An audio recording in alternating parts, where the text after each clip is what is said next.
किसी और का, नाम किसी और का, लाठी के बल पर सरकार चलाएंगे और किसी का बोर्ड हटाकर उसका नाम मिटाने का कोशिश करेंगे। यही हाल चल रही है बिहार सरकार की।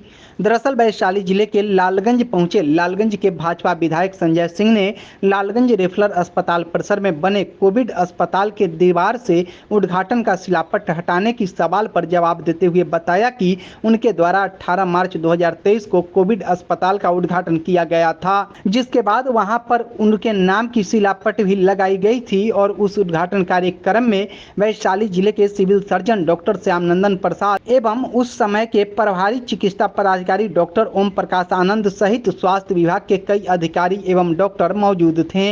लेकिन अचानक वह शिलापट शुक्रवार की शाम हटा दी गई और वह भी प्रशासनिक अधिकारियों की मौजूदगी में हटाई गई है। यह सूत्रों के मुताबिक बताया जा रहा है। बताया गया कि अस्पताल के उद्घाटन पुनः किसी वरीय अधिकारी या राज्य के किसी मंत्री के द्वारा किया जाएगा। लालगंज के भाजपा विधायक के द्वारा उद्घाटन करने के पश्चात अब पुनः किसी के द्वारा उद्घाटन किया जाएगा। लेकिन सबसे बड़ा सवाल यह बन गया है कि आखिर माननीय विधायक के द्वारा किए गए उद्घाटन का शिलापट किसने और किसके आदेश पर हटाया है। हालांकि इस मुद्दे पर अधिकारी भी बचते नजर आ रहे हैं, कोई कुछ बोलना नहीं चाह रहा।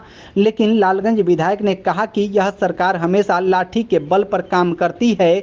जिस सरकार में 5 महीने पहले से वेतन पा रहे बिहार पुलिस के जवान को पुनः नियुक्ति पत्र दी जाती हो, जिस सरकार में अपराधी की मनोबल बढ़ गई है, अररिया में एक पत्रकार की हत्या हो गई है, फिर भी सरकार चुप है, उस सरकार से उम्मीद ही क्या किया जा सकता है।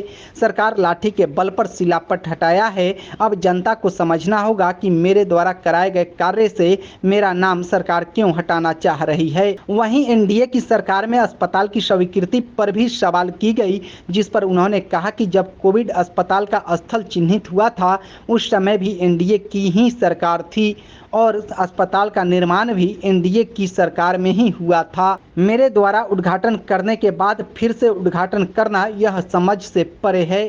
तो देखिए क्या बता रहे हैं लालगंज विधायक संजय सिंह।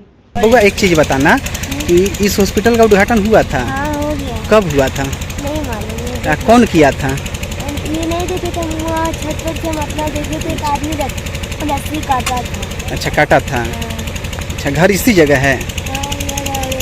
क्या नाम है तुम्हारा? शांत कुमार। लालगंज विधायक भी यहाँ पे उद्घाटन किए थे या शिलान्यास किए थे, क्या मामला है, कुछ है जानकारी आपको? उद्घाटन हुआ था इसका?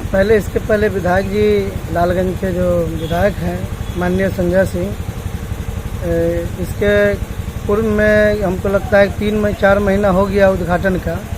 वो स्वयं अपने आकर शिलान्यास किए थे, उद्घाटन भी किए थे, साथ में सिविल सर्जन भी थे उस साथ में। अभी देखा जा रहा है कि उनका एक बोर्ड लगा हुआ था पहले यहाँ पे कोविड अस्पताल के नीचे में, बोर्ड अभी उखाड़ के फेंका हुआ है, इस पे क्या आपका राय है? इस पे मेरा लग रहा है कि कोई वरीय पदाधिकारी का या फिर राजनीतिक षड्यंत्र है इसके साथ साथ। यानी राजनीतिक षड्यंत्र के तहत विधायक की बोर्ड शिलान्यास पट जो होता है उसे उखाड़ के फेंक दिया गया है। जी बिल्कुल, इसमें बड़े पदाधिकारी और राजनीतिक तंत्र का षड्यंत्र है। सर लालगंज रेफरल अस्पताल के आपके द्वारा उद्घाटन किया गया था, वहाँ एक बोर्ड भी लगा था, लेकिन अब वो बोर्ड कल रात्रि के बाद से दिखाई नहीं दे रहा है, इस पर क्या आप कहिएगा? देखिए मेरे भी जानकारी में आया है, वहाँ के लोगों ने हमको सूचित किया है कि ऐसा ऐसा बोर्ड वहाँ से हटा दिया गया है और कोई शायद माननीय मंत्री या कोई अधिकारी या पदाधिकारी या जो भी फिर से उसका उद्घाटन करने वाले, ऐसी जानकारी मिली है। मैं केवल एक बात कहना चाहूँगा कि आज 5 महीने पहले आप सब लोग भी वहाँ उस कार्यक्रम में थे, 5 महीने पहले उस अस्पताल का उद्घाटन हुआ।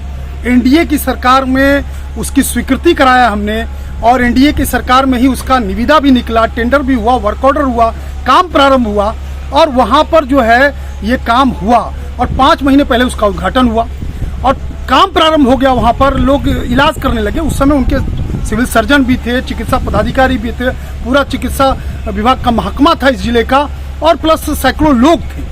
आज फिर से उस पर दूसरा उद्घाटन करने की बात हो रही है। उसके बगल में हमने एनडीए की सरकार में ही 30 बेड का एक सामुदायिक अस्पताल की स्वीकृति कराई है, जिसकी नींव भी हमने रखा और वो काम भी चल रहा है। तो ये सरकार तो केवल और केवल एनडीए की सरकार में किए गए काम के ऊपर अपना वाहवाही लूटने का एक बोर्ड लगाना चाहती है। आप सब लोगों ने देखा होगा कि कुछ दिनों पहले गांधी मैदान में सिपाही भर्ती का नियुक्ति पत्र दिया गया था और वहां सिपाहियों ने कहा कि हम तो 4-5 महीने से वेतन पा रहे हैं, हमारी ट्रेनिंग हो चुकी है, 5 महीने से हम ड्यूटी कर रहे हैं, वेतन पा रहे हैं, और आज हमको नियुक्ति पत्र दिया जा रहा है। तो यही है सरकार है, जो 5 महीने पहले से काम करने वाले लोग हैं, जो तनख्वाह पा रहे हैं, नियुक्त हैं, उनको फिर से नियुक्ति पत्र देती है, उद्घाटन वाले पर फिर से उद्घाटन करेगी, ये सरकार है। और आपको एक चीज़ और बता दें कि ये सरकार लाठी के बल पर शासन चलाना चाहती है। बोर्ड उखाड़ देना ये लाठी तंत्र का उदाहरण है। आप सब लोगों ने देखा होगा कि जो 1990 से 2005 तक की सरकार थी, जिस तरीके से तेल पिलावन लाठी घुमावन की सरकार थी, वो सरकार आज फिर है। कल आप चौथे स्तंभ के आप सब लोग हैं, पत्रकार हैं, कल एक पत्रकार की हत्या कर दी गई, और उस हत्या में उनके बड़े भाई की भी हत्या पहले की गई थी, और एकमात्र गवाह थे, और उस गवाह की भी हत्या कर दी गई। गवाह की भी हत्या हुई और एक पत्रकार की भी हत्या हुई। तो आप सोचिए, बैंक लूटे जा रहे हैं, इसी लालगंज में बैंक लूटा गया, लोगों को राह चलते लूट लिया जा रहा है, करोड़ों की रंगदारी मांगी जा रही है, स्वर्णकार लूटे जा रहे हैं, हत्याएं हो रही हैं। ये सरकार फिर से वही जंगल राज वाली स्थिति याद करा रही है। तो आज अगर बोर्ड हटा दिया गया तो हमको इसमें कोई आश्चर्य नहीं है। मैं तो केवल और केवल दुआ करूंगा कि लालगंज के लोगों को अच्छे स्वास्थ्य की सुविधा मुहैया हमने कराई है, वो चलता रहे। वोट किसका लगेगा इसकी चिंता हमको नहीं। एक बात और कहा जा रहा है, आप कह रहे हैं कि एनडीए की सरकार में उसकी स्वीकृति हुई है, लेकिन कुछ लोगों का कहना है कि 2020 के जून जुलाई में ही स्थल चिन्हित किया गया था और चुनाव जो है नवंबर 2020 में हुआ था। नहीं, एनडीए की सरकार थी, सरकार उस समय भी एनडीए की थी जिस समय स्थल चयन की बात अगर लोग कह रहे हैं तो। और जिस 30 बेड का अस्पताल का है वो तो मेरा स्वीकृत ही कराया हुआ है, और आप उसको दिसंबर 2021 में उसकी निविदा निकली है, उसका मेरे पास कॉपी है। दिसंबर 2021 में उसकी निविदा निकली है, वर्क ऑर्डर निकला है, और इसको वो झुठलाया कैसे जा सकता है? वो प्रमाण है, वो लिखित प्रमाण है उसका।